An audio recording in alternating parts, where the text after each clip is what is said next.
Good evening, everyone. It's now 5 p.m. and I call to order the workshop of the Victoria City Council.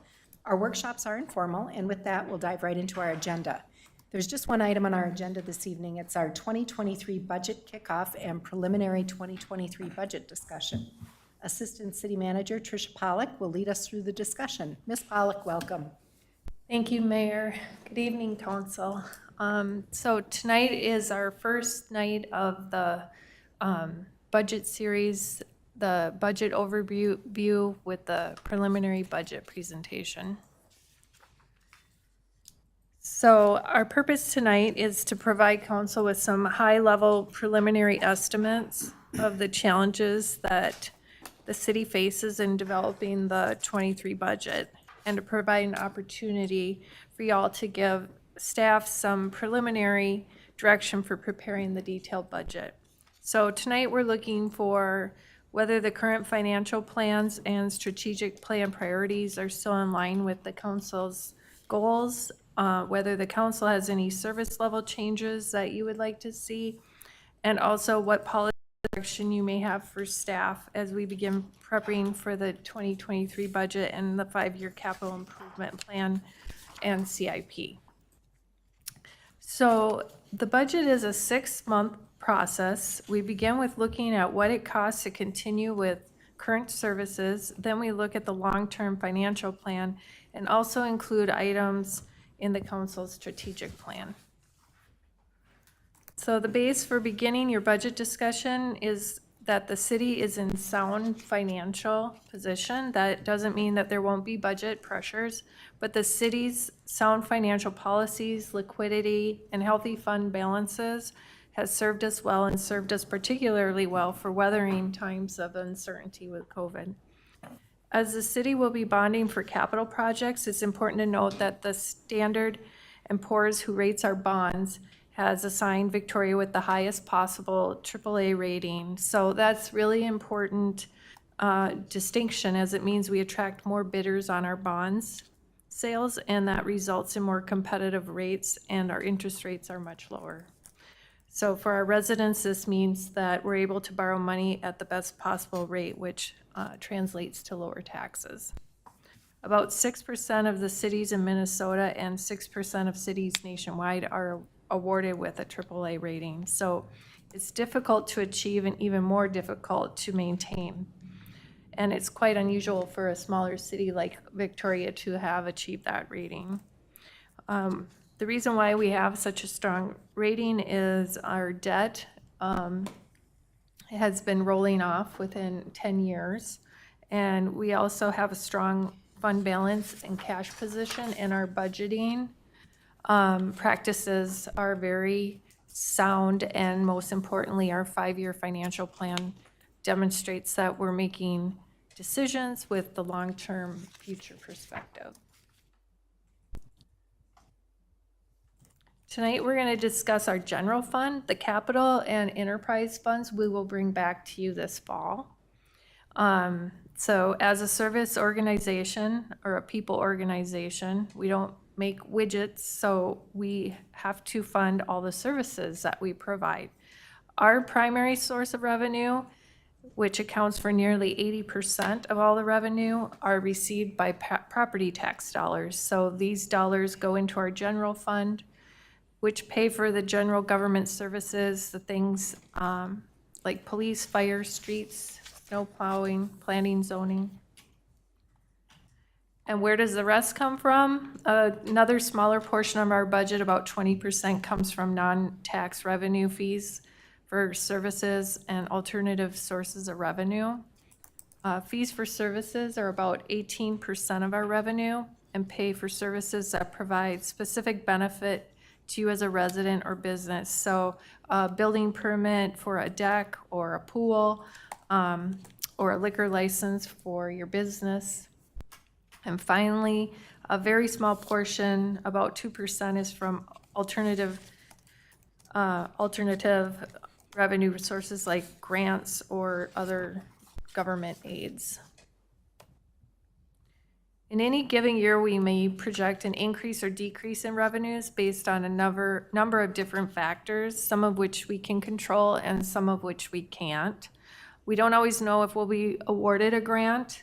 The legislature may change some formulas for some of the government aid and may also result in decrease or increases in aid. But there's some fees the city council can set.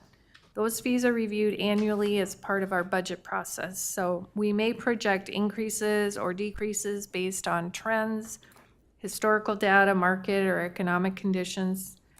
We may even see some revenues remaining flat or declining. So one thing that's important to note is that we want to be realistic on what we think our revenues will be, as we're required by state law to have a balanced budget. So at the end of each year, we don't have a magic 8-ball. We do work hard to project what our revenues will be, so we don't have to be in a situation mid to late year looking to cut or delay projects or reduce planned priority expenditures just to balance our budget. I'm not going to spend a lot of time on this slide because we'll be covering this in more depth during our August budget workshop. The takeaway this evening is that we want everyone to know that we do base any adjustments to fees on the criteria that you see on this slide. So the market comparisons, some of the fees that are set by legislation, cost recovery, and then our utility fees, which are also reviewed annually.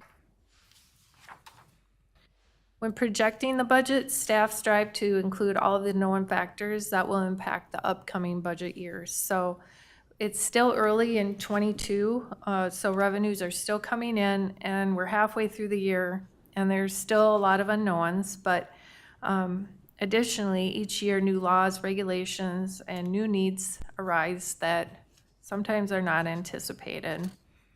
What we do know, however, is currently there are no levy limits in place for 2023, and that Victoria will not be receiving any local government aid in 2023.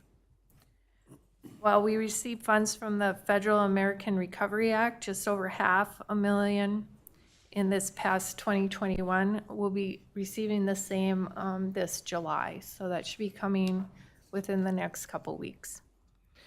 Cities are prohibited from using those funds to reduce the levy, and there are restrictions on how those funds can be spent. In fact, council provided direction earlier this year on how to spend those funds.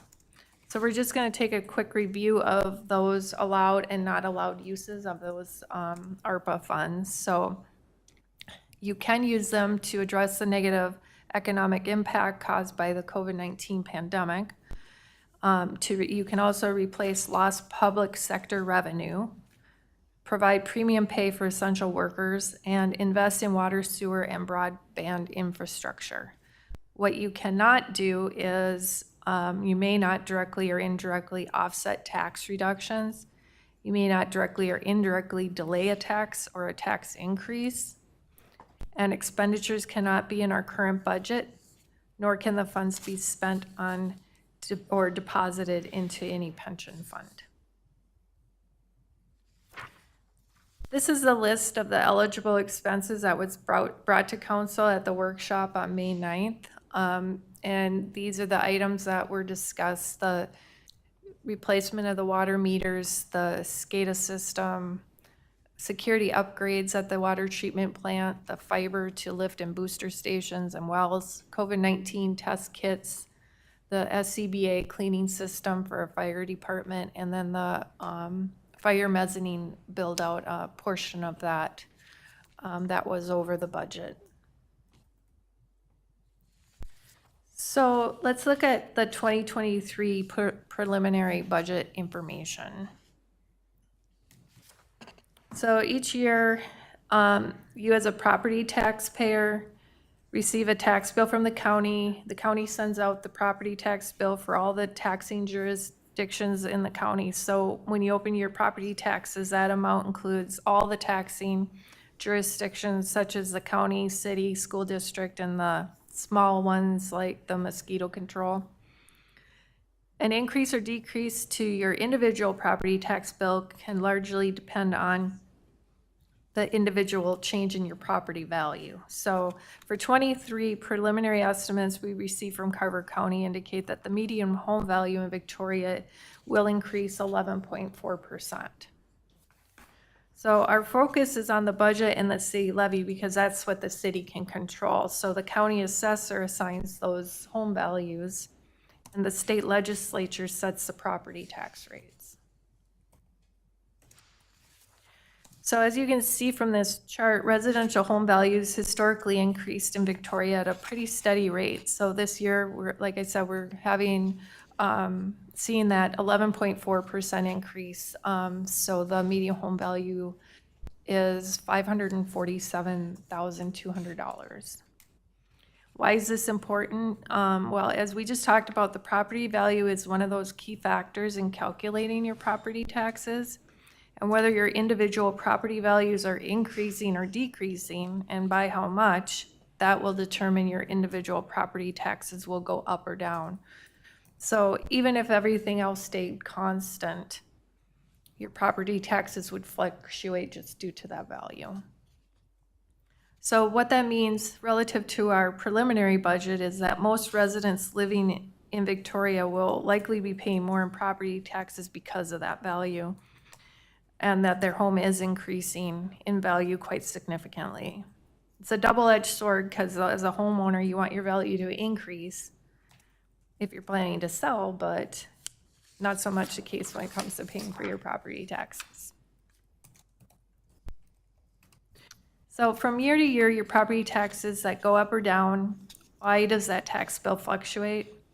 Well, Minnesota property tax formulas are some of the most complex in the United States. That being said, there are a number of factors that cause your property tax bill to change each year. So this list is showing some of those items that may cause that bill to fluctuate.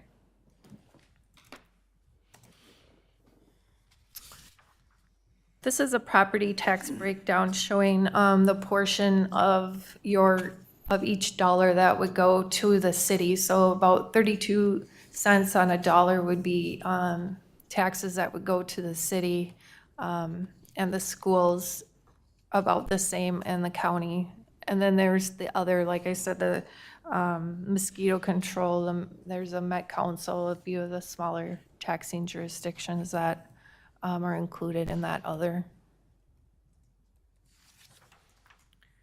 So let's take a quick look at how we compare to our market cities in 2022. So as we've discussed in past meetings, we've adopted our peer or market cities from which we compare ourselves each year. As you can see here, Victoria's hovering right in the middle of the pack with our market cities levies ranging between 3.6 and 14.8 million. And here's just another slide showing how we compare to other cities in the county. Obviously, size, population, and growth or development cycles will have an impact on the amount that cities are levying. So let's look at what's changing in 23. So the median home value increased 11.4%, which is about the same percent increase that we saw last year. And our construction value has decreased. And we're budgeting that we will have 144 new home permits in 23, which is the same as 22. That number reflects a 5-year average, but is also considering some trends and then also new plats that have been brought into the city. As of last week, we had 74 new home permits, so we're right on track for this year's 144 home budget. We had a decrease in the number of homes in 21 compared to 2020, which is reflected in that lower construction value added. And also, we didn't have any commercial construction last year. So as Victoria is a growing city with the new home and commercial construction, here this slide is showing how much of the increase of the levy is offset by the new taxes. So with that 56 million of new construction added to come online this next taxing year, it would provide approximately $170,000 of new taxes.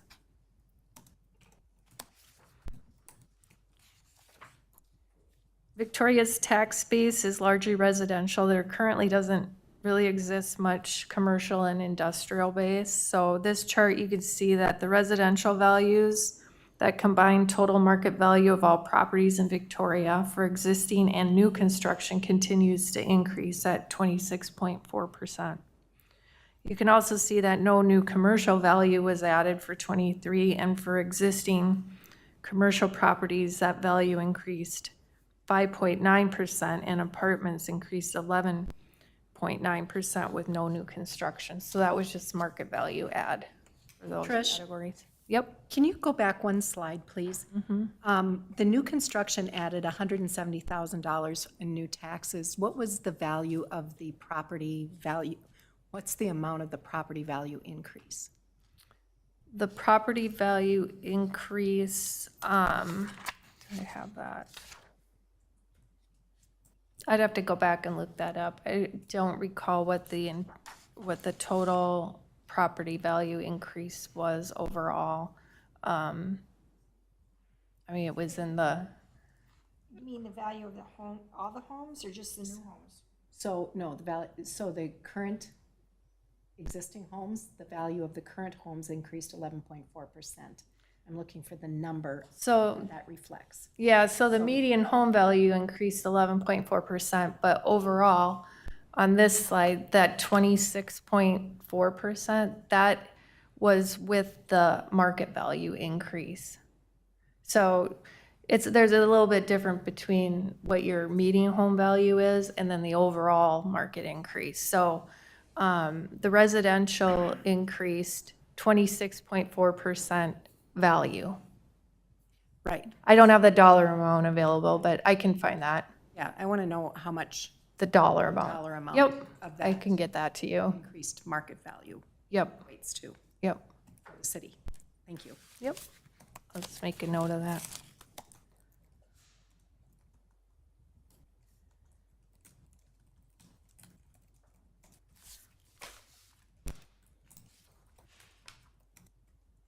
Okay, so our 2023 tax levy projections. Last year, our levy increase was 4.99%. The projected levy increase for 2023 is 11.59%. And while we tend to focus on just the levy increase, we don't want to lose sight of the bottom line impact. So one important clarification is that 11.59% levy increase doesn't mean your property taxes will go up by that percentage. The levy is the funds that the city needs to operate to deliver the services and fund our commitments like our debt.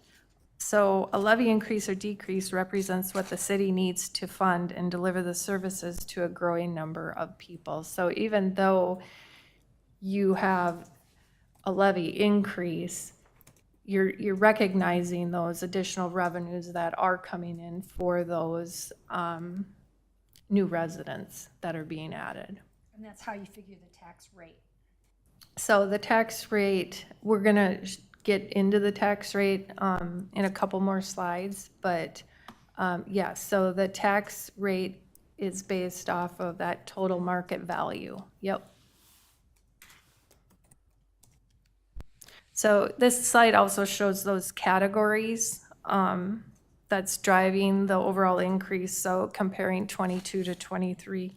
Our operating expenses have increased, but so have our operating revenues. So we're adding new residents, but our costs for things like fuel, equipment, salt, police protection, fire turnout gear, electricity are going up significantly. We're not immune to the same challenges that our private sector friends are experiencing.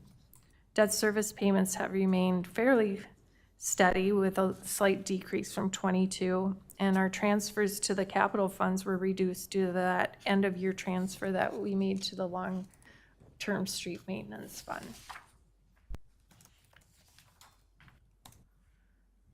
So what would the 11.59% levy increase look like on your property tax bill? So I gave a few scenarios, so you could see what a lower valued home of 300,000, the impact would be $17.16 less than the previous year. And the reason for that is because the tax rate is going down 1.64%. And a lot of that has to do with that added market value. So the median valued home at $547,200 would see an increase of $86 from last year. And if you were to have a flat tax impact on your home, would be valued at $518,000.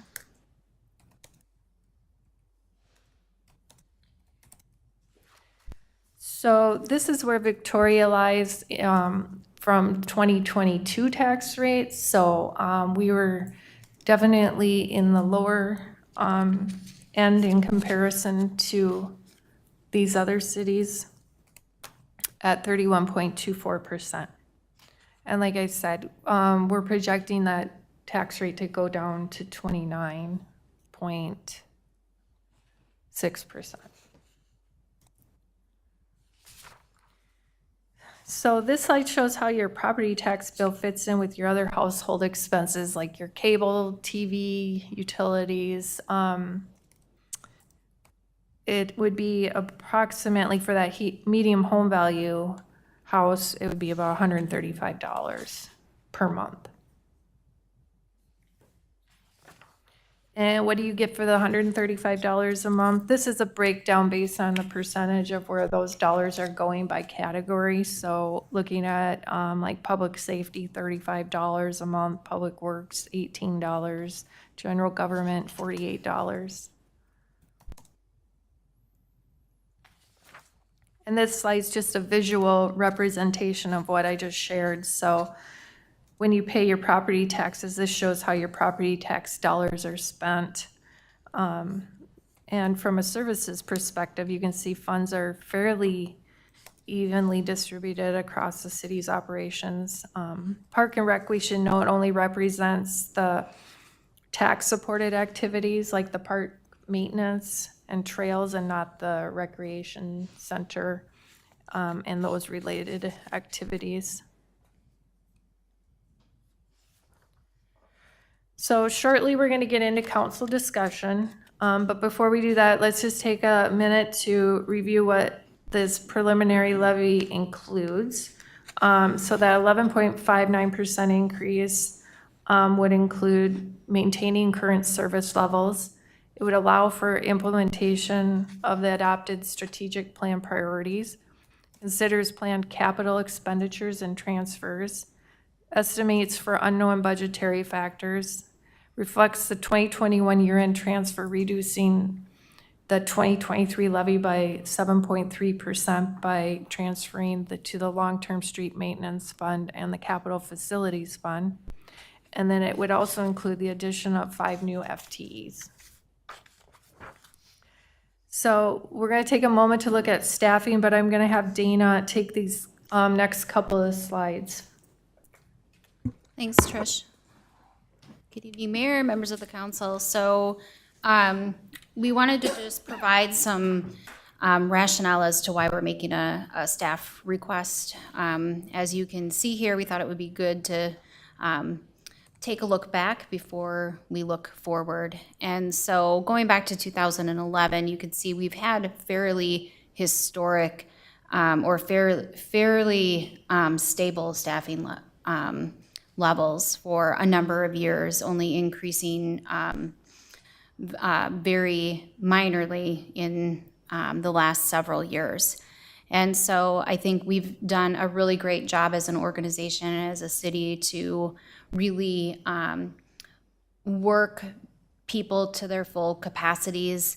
We've got great team players here, people willing to take on more and more things that don't always fall directly in their job descriptions. And we've got a strong practice here of really organizing as we grow, as people leave and we bring new people on, organizing to people's strengths and hiring for the gaps. And so as we've continued to grow and we've experienced 44% growth in the community with residents coming in here. But as you can see from this chart here, we have not by any way paced with that growth in terms of staffing levels. And so as we continue to increase the number of residents that are coming to the community, staff are basically at capacity and just don't have the flexibility or capacity that we once did as an organization to take on more things. And so over the last few years where these numbers have been going, we know last year we just had our first ever IT dedicated person. In the last 2 years, we've had our first dedicated HR person, our first dedicated communications person, our first dedicated facilities person. And so these were all things and responsibilities that over the years have been incorporated and absorbed by multiple people in the organization, people wearing multiple hats. But as those pressures and the growth demands are being felt throughout the organization, it just we've outgrown that model in many cases. And so with those new positions, we still see a need to add additional positions. We've been working on a 5-year staffing plan that we'd like to bring back to council later this year as part of our budget discussions, but for the sense of giving you kind of an opportunity to weigh in on the front end and where staff was at and why we're making that request. We wanted to start off with the preliminary budget to provide just a little bit of snapshot on what that looks like and why we're making that request. So if we can go to the next slide. Dana, can I ask a question? Yes. Can you go back?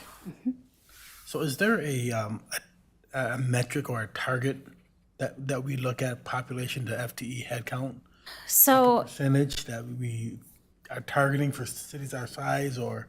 Councilmember Bear, Mayor, members of the council, we have done a lot of looking at our market cities. There are 18. We look at where we're at. We are really, in some areas, we are staffed just right. In other areas, we are well below where we should be in comparison to our other communities. Public Works is a good example. Planning is another example of where we just haven't been staffed. Administration, the finance, HR area, and we're making progress on those things. So there's not a magic number because there's enough nuances between what cities do and how they're organized that it's not easy to get to a one-to-one comparison. But when you're looking at departments and the services that they deliver, and looking at the responsibilities those different departments might have, and looking at how they're staffed to do those are the numbers that we're looking at. So there's not like a magic ratio that we're aware of, just when we look at holistically in comparison, like I said, there are areas where we're doing very well and there are areas where we're feeling that, and the examples I gave are definitely where we're feeling that pinch, and we are, I'll say, understaffed in comparison to our peer cities. In looking at more of the specifics, so for 2023, our focus is on Public Works.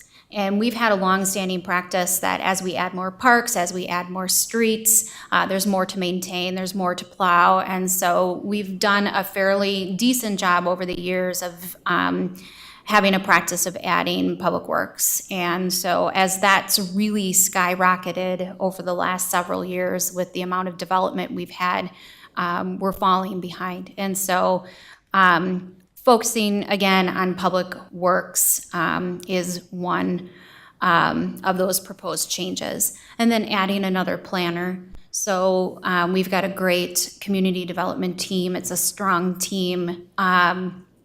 And with the amount of interest in the city, it's one person that is doing the primary technical review on all of the development coming through. And so Isaac Peterson has done a phenomenal job in keeping up with things, but also at capacity. And so we want to make sure that we're continuing to deliver that service excellence that we've talked about as part of our strategic priority to keep us moving in a good direction, make sure that we're being responsive to people when they call and getting their developments moved along through the process as efficiently as possible is why we're looking at another planning position. And as, I'm going to jump down to Assistant Fire Chief. The Assistant Fire Chief position is something that right now is shared by two essentially paid on-call or volunteer chiefs. And the fire chief is our only full-time employee on the fire side. So as the community grows, as the demand for services grows along with that, we're outgrowing the model of making sure that all the services that we need to do to have our firefighters prepared and feeling trained to go into any situation, to do that as efficiently and cost effectively as possible. So one of the things that we would like to propose is bringing an assistant fire chief on. Our fire chief does all the inspections in the community right now, is helping out with the lift on the training side. And so this assistant fire chief would help with those duties, so the chief can focus on other strategic things as well. And then the community service officer position, this is carry forward from our discussions earlier in the year at our all-day workshop. And one of the things that council, you all wanted to explore was the possibility of providing some enhanced service, boots on the ground to assist our deputies in the good work that they're doing in our community and keeping it safe. The idea here would be to really have some community service officers. They would not be licensed peace officers, but would work hand in hand with our deputies. And they would be focused on those non-criminal interactions. When we look at the calls for service at our that are coming through 911, that are coming through the non-emergency numbers and being routed to our deputies and to the community, a lot of these calls, a good majority of our calls, and this shouldn't be a surprise for anybody, we're a very safe community, so a majority of these calls are non-criminal interactions. And so our ability to use community service officers, and there's some cost savings here because now you're paying at a different rate, a lesser rate than a licensed peace officer, and having those interactions and developing those relationships within the community, the business owners being able to go and help with a neighbor dispute or have pick up a bicycle that was left at a park or debris that is in the road, so our deputies can be focusing on investigations or some of these other criminal related activities. So we really see that transitioning to a strong partnership. We would be proposing one community service officer and for 2023, and then would be feathering that in 2024 with another request. So just getting that program up and running, working with our fire chief who would be overseeing this this new program, and then our deputies. And with that, as part of the budget, if council were to authorize the staff, I just wanted to point out it's not just the staffing piece, so we would be looking at adding a vehicle, uniform. So there's some additional costs that go with this. So that was one thing that we wanted to bring back. And then going back to the finance manager. So as you know, Tricia's been the finance director, recently promoted to assistant city manager. And so some of the things, the day-to-day things, she's still very involved in reseating AP, AR, so accounts receivable, accounts payable, the day-to-day things. And so in order for Trish to fully transition into her new role and taking on those additional responsibilities, backfilling some of those day-to-day things, items is something that we would be looking for, taking a bigger lead in the audit, things of that nature. So I'd be happy to pause here and answer any questions that you may have related to the staffing changes. This is a big request. We recognize that. And so wanted to take a moment and just provide some additional context. Council questions? Can you speak to, you talked about, right, need for obviously a car, vehicle, right? How about just space in general, right? We know we're growing quickly and we're running out of space, so how does it look to be affected? Excellent question. Thank you, Councilmember Roberts, Mayor, members of the council. The preliminary budget does include some additional requests as part of the capital budget to do some additional work. We are exploring a number of different ways to bring on, and part of why this also reflects the 5 people who we think we can reasonably onboard, not just in a year, but the space is a piece of it. As you know, we're pretty full here at City Hall. The fire mezzanine build out was done to accommodate our growing staff and make sure we can still deliver services efficiently. And so a number of these folks, we envision, whether it's these 5 people or a different 5 people, there's going to be some people that will be needing to work out of the fire mezzanine, and we've accounted for some growth in that with that project. There are some additional changes that we're looking at making at the water treatment plant. There's one large office space there. Our Public Works Director currently offices out of there. The adjacent lab is there. There are some improvements that we would propose that we could make to get additional staff in that area. And that would help with our long-term needs for that facility as well. The other thing that we would be looking at would be doing some small minor renovations in City Hall, again, to add 2 to 4 workstations. We've gone down, so we've reduced our standards with the build out that we just did. We went from 8 by 12 cubes down to 8 by 6 and 8 by 8 at the largest, so significant reductions already, and that allowed us to fit more people. The other things that we're looking at are the possibility of doing more job sharing of workspace, hotel cube space that we have that we'll need to explore with staff, but we do have staff and a telework or remote work policy. Our staff can elect to, many positions can elect to work up to 3 days a week. So there's opportunities to share, and we'll be further exploring that as well. Dana, what's your plan for, so this is 5 staff people in the next year. And so we do, similar to doing a CIP, do we have a staffing plan that takes us out about 5 years? And if so, can you talk to that a little bit? Mayor, members of the council, we do. It's a little bit in flux right now. Our plan is to bring that back to you all as part of this budget process once we kind of get a sense of where that looks. To give you a sense of, you're seeing 5 here. We had requests across the organization for about 16 positions this year.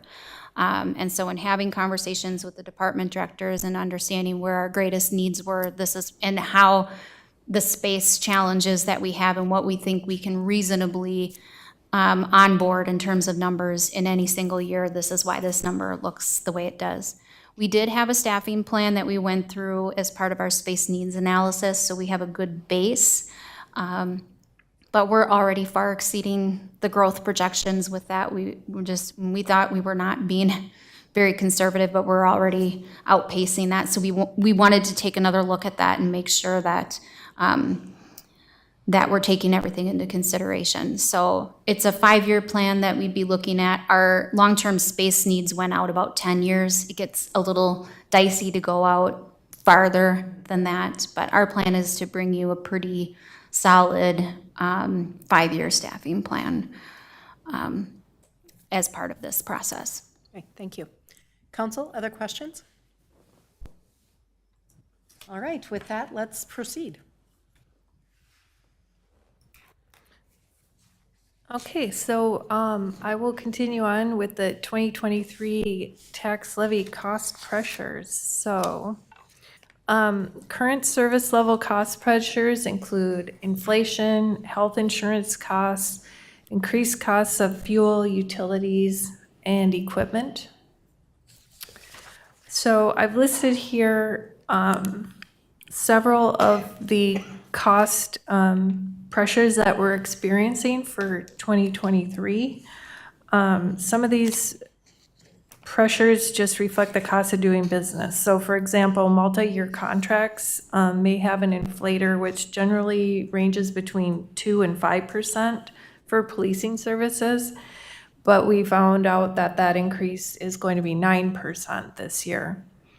Another example of a current pressure is that our salt and sand prices per ton increased this year 27%, and steel prices in a 2-week period in June increased 256%, which will likely have an impact on our need for equipment and vehicles.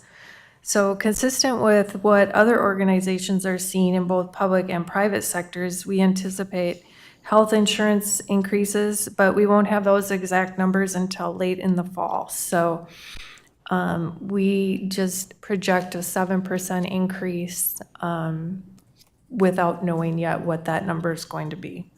Also, our paid on-call staff wage rate is significantly lower than surrounding cities, so we have included in the preliminary budget an increase to their wages to bring them to the middle of the market. This hopefully will ensure recruitment and retention. And I think it's important to note here that while some of these cost pressures we're unable to directly control, there's still things that we're doing to try and mitigate or lessen the impact. So for example, the increase of electricity and other utilities at our facilities department can look to perform energy assessments and determine where we can find savings. Not only will it be a cost savings, but will be improving our environmental footprint. And additionally, we'll continue to see opportunities for grants and explore the use of alternative revenues to fund services and programs. And one final note regarding liability and property insurance. We add to and even improve buildings, parks, playgrounds, and other facilities and amenities. And we also insure those items. So Wasserman came online in 2022, but we're also improving our tennis courts and basketball courts and reconstructing our skate park. All those items will need to be considered, and that policy runs from mid-year to mid-year. So we don't know until mid-year 23 what the second half of 23 costs for insurance will be. So we do have to put in a contingency for that. Yeah. On the property and liability, does that include the facilities here, all the facility buildings and such?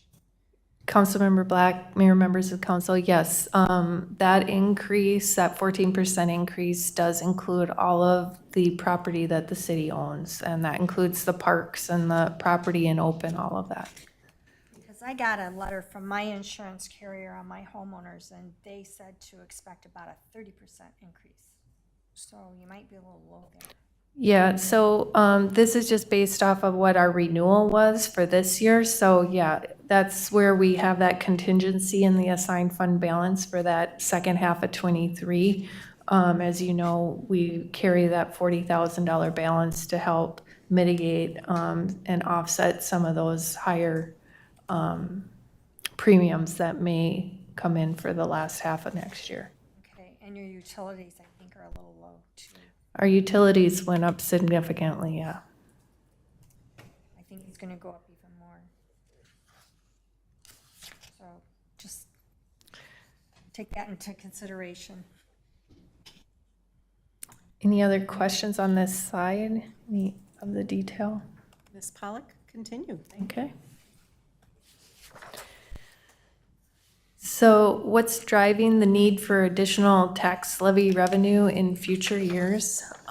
So maintaining the current service levels. And as we look out into the future, what are some of those projected increases? Well, the city's a service organization. So a very large percentage of those costs are for personnel to perform those government services and that don't have other fees associated with them. For example, the sheriff and the fire or streets and snow plowing. Those increases directly affect the property tax levy. So as we continue to grow, we'll need to increase our levy to provide that same level of service to more people. And then some of the future budget pressures that we've identified would be, again, that growth and need to maintain that service level for more individuals. The timing and the development of the valuation of the growth areas are uncertain. Eventually a future water treatment plant, future fire station, which is already closely on our radar. Implementation of the space needs assessment and the long-term facility needs, as Dana just discussed, that we've been reviewing that, and funding future parks and trail projects and funding the street maintenance projects. So the preliminary levy of 11.59% maintains that current service level. Again, it allows for that the implementation of the strategic plan and the capital expenditures and adding those 5 new positions.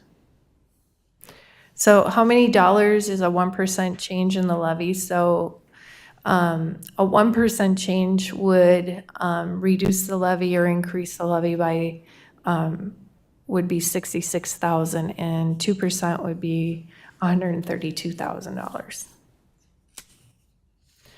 This is just a list of our planned transfers for 2023.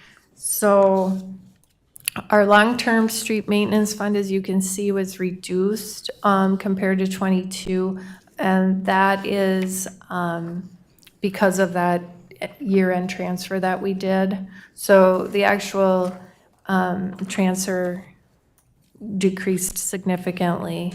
The Parks Capital Fund, we reduced $50,000 because there was quite a bit more development fees that were collected last year, so that kind of boosted up that fund balance enough to be able to reduce that from where it was the prior year of $100,000. The Trail Fund, we didn't do a transfer the prior year because of the Bavaria Trail being canceled, so now we'll be transferring $250,000 to begin saving for more of those trail gap projects. The Facilities Fund at $285,000, that would include, for part of that, we were saving for the Public Works, some renovations at the Public Works. And then the IT Capital Fund is increasing $35,000. There's just more technology needs that the city has found. Public Works Capital Fund, $125,000. That went up $5,000. So the Public Works Capital and the Fire Equipment Fund, we increase $5,000 and $10,000 each year. And then the concerts in the park, we're doing $10,000, which is the same as what we've done for 2022. So that's for all of the music that is done at the bandstand in the summer months. Any questions about transfers? Yeah, Trish, just to clarify, so these planned transfers that we do, we actually budget for these this for these transfers. We actually budget so that our funds are healthy. Is that correct? Yeah, Mayor, members of the council, yeah. So these numbers are in our long-term financial plans. So these numbers go out, 10, 15 years. And then each of these funds has a set of items that we'll go through when we discuss the CIP. And then you'll see what items are included in these funds that are paying for why we're doing these transfers. And then the concerts in the park fund, I know we do get a lot of donations to that to that activity. How does this $10,000 play into that? Do we reduce our contribution based on that, or do we fund? Tell me about that. Mayor, members of the council, yeah, so we typically do 10,000, and we do look at what that fund balance is each year, because like last year, or 2021, we didn't do a transfer at all because they didn't do a lot of concerts that prior year because of COVID, and a lot of it was canceled. So we didn't do a transfer that year, and we do look at it year to year. We don't want to bet on getting, a certain amount of donations while it's really very nice and generous. We don't know. So we will, this number could fluctuate based on how many donations we get and where that fund balance is to make sure.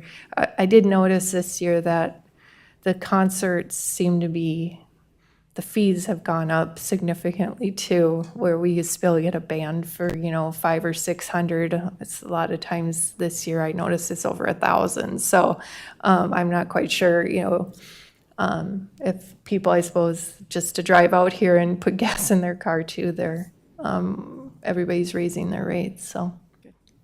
Council, any other questions on this list? All right, carry on.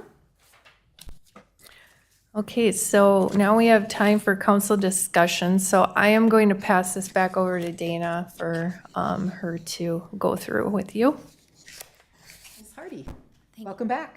Thank you, Mayor, members of the council. So now is our time. You've seen these questions before as you've been through the budget process, but we always want to make sure this preliminary budget really sets the tone for the rest of the budget. We'll call it budget season. This is our first meeting of many. It'll be the second half of the year that we'll be meeting several times to talk about budget. And so as Trish and I go back and work with the departments and really start taking that deeper dive into the budgets, we're wanting to take some time to check in and make sure that we're meeting your expectations in terms of the finances in the budget for the city. So our first question, is there any council direction to either add or cut services or increase or reduce the levy? I'll just go through all of them, and maybe Mayor, you can open it back up for discussion. Are there any additional items you would like to consider for future meetings? So information that we need to bring back, or you want to take a deeper dive in, and then what additional information would be helpful for your decision making? So are there again more information, additional data, that kind of information? So I will pause there and happy to stand for questions. Thank you, Ms. Hardy. Okay, so let's start at the top question. Is there any direction to add, cut services, increase, or reduce the levy? So basically, the presentation that we received, staff is proposing an 11.59 increase. And Ms. Hardy, please. thank you, Mayor, members of the council. I should add in normally we do this, but this is kind of what we see as being our worst case scenario. So there's still a lot of information that is coming. We're still mid-years. We don't know what our revenues are. We don't have fiscal disparity numbers. And so we're very early on in the budget process, and we don't have a lot of solid information. So, and so we wanted to lead with something which we thought was reasonable. Our goal is to bring this down, and we know that max tax levy doesn't come until September, but our goal is to continue to work to bring this down. So the 11.59 represents something that in our mind is the worst case scenario unless something really turns sideways. And we've either missed something completely or numbers are coming in and they're not looking good. We feel like as the information that we have today, we really would work hard to continue to reduce it and not increase it from here. Okay, very good. So we don't have to make that decision till September. And once we set that, we can go down, but we cannot go up once we set that levy amount in September. So that's important to note. So we're narrowing the funnel as we go along our process here. So with that, any questions of clarification for either Trish or Dana? And is there any council conversation or direction you guys want to talk about in regard to adding services, cutting services, increasing, reducing the levy? No, this is pretty high level. Councilmember Black, go ahead. Yes, it's pretty high level, so at this point, I don't know what all we can really determine from here. We're hitting all the high points, and so I think as the year goes on and we start delving into it, we can get more detailed. But I don't have any comments other than some ideas that I have, but I'm thinking my ideas are, I'm going to ask for donations, so that would be fine. Councilmember Hebert. Is there contingencies built into the levy to that number, the 11.59? So Councilmember Hebert, Mayor, members of the council, and I'll ask Trish to jump in here too.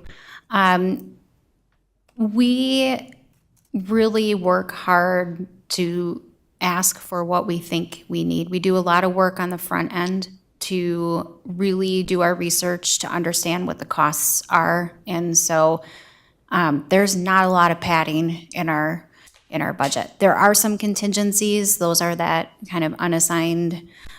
We've talked about that in the spring when we May, I think, is when we just did where we've got the insurance contingency. So as Councilmember Black mentioned that she thought perhaps we were a little bit low on the liability, and Trish mentioned our unassigned fund balance. That goes back to the risk management piece. So we try to hit where we can, but on those unknowns that could significantly fluctuate, we build in some contingency through those unassigned fund balances to cover those. Otherwise, we're coming in pretty spot on with what we believe we need. Just reason for the question, you kept mentioning that we're a service organization, right? If there's a new service that comes up that we don't know about, right, how would we react to something like that? That's why. Yeah, Councilmember Hebert, Mayor, members of the council, to that end, we do have $25,000 set aside for strategic plan priority implementation that allows us to respond to emergencies, or not emergencies, but emerging items.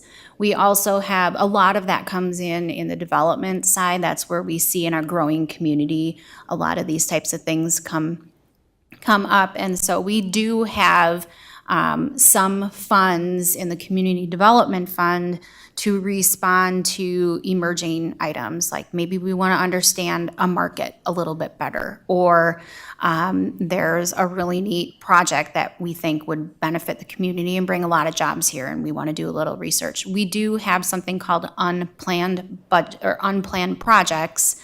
I don't recall what it is in our community, how much it is. I want to say maybe $25,000, $30,000 to respond to those things. And if they aren't spent, it goes into that at year-end transfers where we're making decisions about how those monies get spent. For example, reducing the levy like you did this year. Okay, thank you. Other questions, Councilmember Gunderson. Does this keep us on track with our priorities that we've identified? I mean, for me, this is year 2. Ms. Hardy? And so we've decided that we have these priorities. In years past, they've had priorities and I don't think they've achieved them. So where are we at? So, Councilmember Gunderson, Mayor, members of the council, yes, we believe that what we're asking for would allow our staff to continue to deliver services, the same service levels today to our growing community and allow us to hit the strategic priorities. And so there may be things that get in our way for achieving those strategic priorities, but we hope it wouldn't be budget. So our budget is, we're planning for those things. And again, doing that research to make sure that we're funding things appropriately. And then I think the way that, because it's a 3-year plan, it always looks a little sideways on that front end that we're not achieving those things. But looking at the numbers, and Alyssa does a great job of making sure that we're all on track with those things, and tracking and updating the dashboard for us. We are certainly making significant progress as we kind of hit that halfway mark now. That's all on the dashboard. It is all on the dashboard, correct? Councilmember Gunderson, anything else? All right, I have just a couple of comments. First, I want to congratulate you guys. You do a really, really good job pivoting and understanding our needs and making good suggestions for the council when we have to change course, or our favorite word from 2020, pivot. So a couple of things that I'd like to have considered is, I know I had mentioned this earlier, but kind of looking out at a 5-year staff plan to see if we can do this a little bit better. The other thing that I think might be helpful to us, we know that inflation is rising at astronomical rates. And so we could certainly see some increases in our costs to the city. I think it might be helpful if we take a look back, not only with the inflationary pressures, but the fact that our housing stock has increased in value a lot too. And we've seen that happen, and then we've seen it drop as well. So maybe a little bit of a historical understanding about how that impacted the city's budget back in the days of 2008, 2010, around in that time frame, just to see how we managed that. We have talked at budget time from time to time about our holding ponds needing dredging, and we've kind of kicked that can down the road, hoping that the legislature would do something about it. And I don't think, to my knowledge, that they've addressed that issue. And so I'm curious about how we might want to take a look at that. Do you want me to take a stab at that? Mayor, members of the council, that's been an ongoing conversation, and I think over the last couple years, Kara, our city engineer, has been in front of council and at budget meetings and various meetings talking about how that's concerning not only to us, but many, many, many cities in the state. And so we know that that expense may be significant. And we have all been waiting for some direction on what exactly the city's cost and obligation will be on these things, not just Victoria, but throughout the state. And so I don't think we have any more clear direction on what that looks like. It's something that Kara is very plugged into. And we've made some guesstimates in the financial modeling as we did the storm, the water and sewer rate study. We looked at a storm water rate study as well and tried to plug into the best of our ability what that might look like over time. So we do have some tools that will help us financially model that, but we would also have some flexibility to absorb some of that in our stormwater rates and not necessarily in our levy. Now, it hits people's pocketbooks the same way, we understand that, but you may be hitting some of those nonprofits or people who aren't paying taxes that would be helping to contribute to those things as they're also driving on the roads and creating that runoff and stuff. So, so more information to come. We can certainly circle back to Kara and see if she has any additional information. As of recently, it's been several months since I've talked to her about it. I don't know if Trish has had any more recent conversations or has any additional information, so I might look to you. Yeah, so we looked at stormwater rates last year and considered remodeling that based on, impervious surfaces and, basically it would really hit the commercial and the apartments, some of those areas the hardest.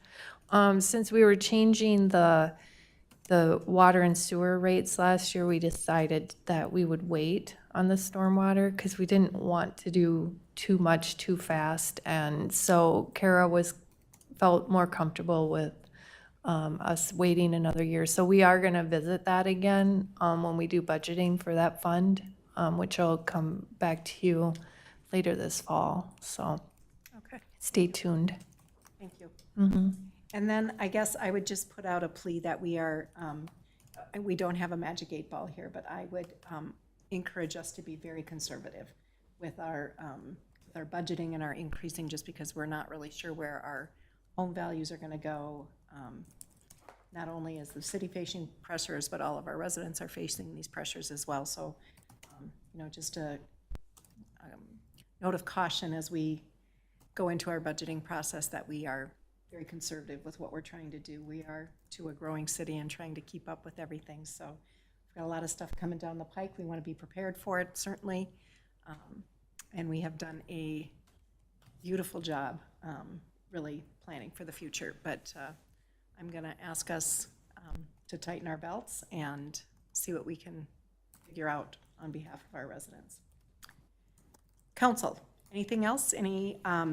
Are there additional items you want to consider in future meetings that you would like to ask the staff to bring back some information on?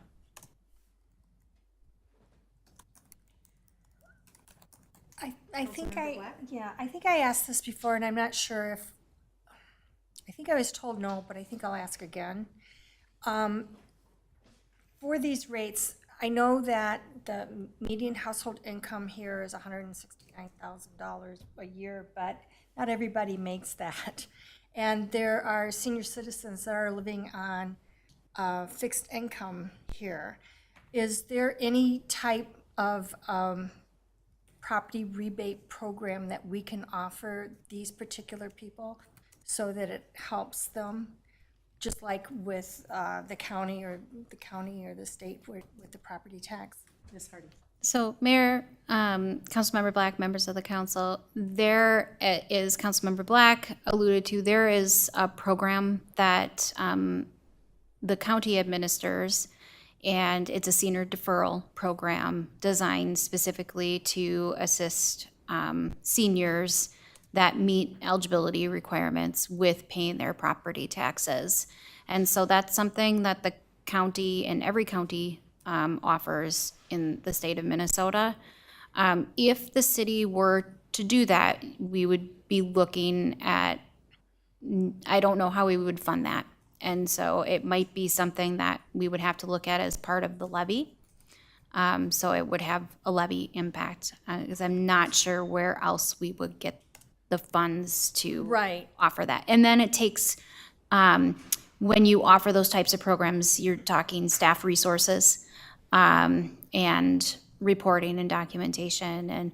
And so I just want to make sure that if this is a direction that the council would like to explore, there would be more cost to just funding what that rebate program, you would be funding But you're saying that the county already administers a program like that? a program. Well, they have, It's a senior deferral it's a tax senior program. deferral. So what it does, that program that she's talking about is basically, I'm a certain age, so I won't pay my taxes, it just adds up.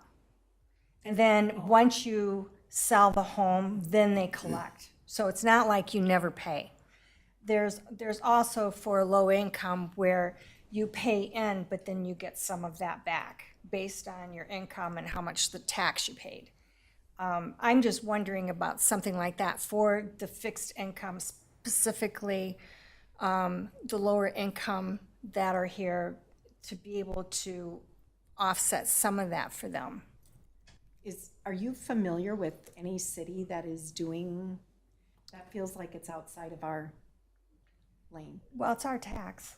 It is our tax, but So Mayor, Councilmember Beck, members of the council, there are other ways that I'm familiar with that cities do to help offset costs for either it's seniors or people that are on fixed incomes or low incomes, and there are different programs that they may have. So it might be kind of, there may be a program where you're giving people rebates for residing their house, or like a revolving loan program where it's difficult for them to come up with the cash up front to re-roof or to do siding or to fix a landscape wall, that a stone wall that might be very expensive, and so there are revolving The loan county does programs. that. Well, the county, the CDA does have some programs, but some cities do offer those types of programs too. But again, it's usually they're either funded through EDA levy or funded through an HRA levy. The city doesn't have either of those in play right now. So sometimes they would be, those types of programs would fall on through your general funds, just like you're making a transfer to a long-term street maintenance or parks fund. You could choose to make a transfer to these types of programs to help with that too. But that again would be levy funded. Well, it's just an idea. I think I can do some more research on it and see if I can come up with something that might be helpful and not take away, not cause more time for staff. I'll look into it. thank you. Councilmember Black. Councilmember Rivera. Question, you don't have the answer today, but if we, as a council, decide that we're going to try to reduce the levy, I would assume that you have some low-hanging fruit of ideas that potentially could So happen. Councilmember Hebert, Mayor, members of the council, the budget that we've delivered here today really is what we believe we need to do what we're doing today. So to deliver the same services that we're delivering today to more people and to hit your strategic plan priorities. So in terms of low-hanging fruit, there's not anything that comes to my mind immediately that is we're doing something different or something that we have not already identified, we meaning council have not already identified as being a priority. So there isn't any low-hanging fruit that staff has in their back pocket that we could lead with. So if that's something that you would like us to explore and there are areas you want us to focus on, that would be really helpful for us to get that feedback here this evening. I would, having been involved in some way over the last 9 budgets for the city, going back to the first 5, it's always been a conversation of the property values. And, well, we'll just grow as the property's values grow. We didn't add anybody. We didn't add employees. That can continually got kicked down the road. We are staring at that proverbial can right now. This is where we need it. So if there were cuts, it would have to come out of my opinion is it comes out of our priorities, out of the list of things that we want to achieve from the city level, because I don't think we can afford to let our services slip. And so, I mean, letting our services slip will start a cascade of other things. And not being able to attack the priorities that they have to work on day to day is going to mean if this turns into a revolving door again, we're not going to do anything. There's not going to be any priorities, whether we want to or not. So my opinion, if the tough decisions are without any low-hanging fruit, it has to be that we hit our service levels and we increase our service capacity to be able to do the work that we have as we grow. That's something that I've seen that's lacked in the 9 budget cycles I've been, whether it's a planning commission, budget, finance committee, or council. I've watched all of it and had those same questions asked at some stage, and where are we at? And we didn't grow any employees, or FTEs, excuse me, positions. So those are the most important. Those are what our contractors see. They're what our commercial possibilities see. They're what our potential residents see. They don't see us. They see our pictures on the screen. We're a picture on a screen. That's all I ever want to be, other than talking here, because they all do a great job. Mm-hmm. So being able to service our community better is what I would have to say is what our priority should be. We have things we want to do, and I think we can get there. And it's just right now we're looking at some growing pains. And I think if we can get through the growing pains, I think we're going to be primed for a lot of exciting things. So, And to your point, I think, right, like one of our priorities is upping the commercial district, right, which will ultimately help our taxpayers, right? So it might hurt now, but hopefully in the future it does not. and that's what we're trying to get. I mean, last year I said it's short-term pain, long-term gain, and nothing in this realm is quick. There is no quick fix to any of this. It's multiple years of how do we get to where we want to be, and multiple cycles of budgeting and keeping the course, and then one day going, wow, we really got to a place where now we're in a really good position. We've broadened our tax base and reduced the pressure on our homeowners. Thank you. Councilmember Black. Well, one of the things that I've been here 20 years, and I can tell you that my taxes, the way it was explained to me is, this is how much money we need to run the city, okay?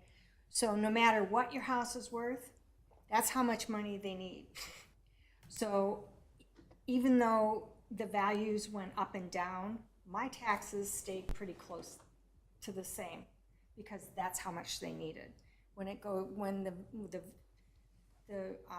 need goes a little higher because we have more people, it's still going to balance it out. It's not going to be this huge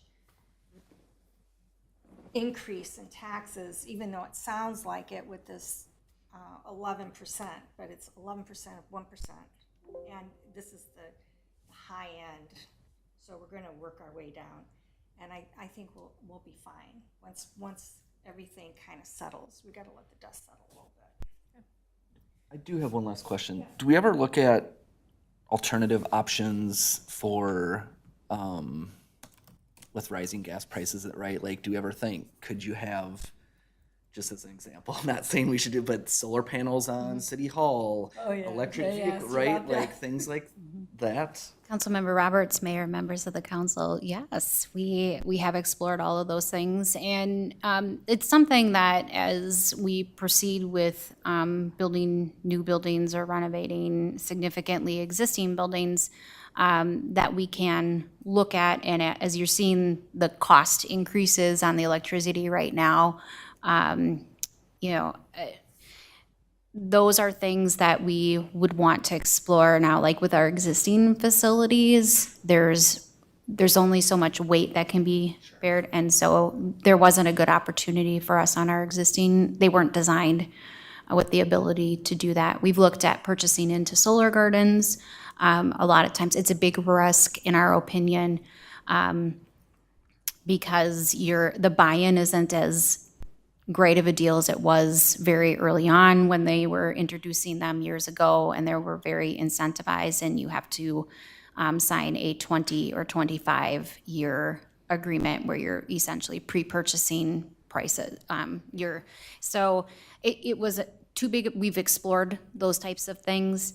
On the vehicle side, we've explored, there's cities that are starting to feather in electric vehicles or hybrid vehicles, but then you need the charging infrastructure to go with it. So we've explored all of those things, and we'll continue to do that.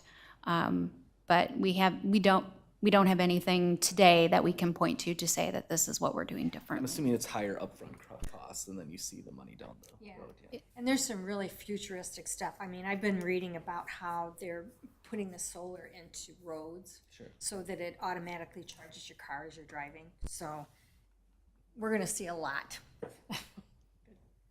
Other comments, questions, direction for staff as we walk down this budget road? Keep up the good work. Yeah, keep doing what you're doing. All right. Well, with that, there's no further discussion and there are no more items to come before us at this workshop. So I will take a motion to adjourn. Motion to adjourn? Second. We have a motion and a second. All in favor signify by saying aye. Aye. Any opposed? Motion carries. We will be back in 9 minutes with the council meeting.